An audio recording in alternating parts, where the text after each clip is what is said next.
আমরা আমাদের নবীকে সবচেয়ে বেশি ভালোবাসি, যিনি আখিরি নবী, যাকে বলা হয়েছে ওয়ামা আরসালনাকা ইল্লা রাহমাতাল লিল আলামিন। আমরা বারবার দেখছি কিছুদিন পর পর কারা যেন কিভাবে এসে আল্লাহ নবীর শানে কটূক্তি করে, নবীকে নিয়ে অশ্লীল ভাষায় গালিগালাজ করে। এই দেশের মানুষ নামাজ না পড়লেও যদি কেউ নবীকে কটূক্তি করে তার কলিজা ছিঁড়ে যায়, সে রাজপথে নেমে যায়। আমি বলবো যারা নবীকে কটূক্তি করে, নবীর নামে গালিগালাজ করে, এদের মৃত্যুদণ্ড এই আইনটাও যেন বাংলাদেশের এই সংসদ থেকে পাশ করা হয়।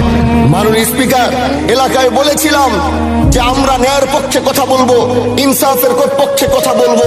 তখন অনেকে হাত ধরে বলেছিল, হানজালা ভাই জাতীয় সংসদে যখন যাবেন একটু বললেন হাদি হত্যার বিচারটা যেন হয়।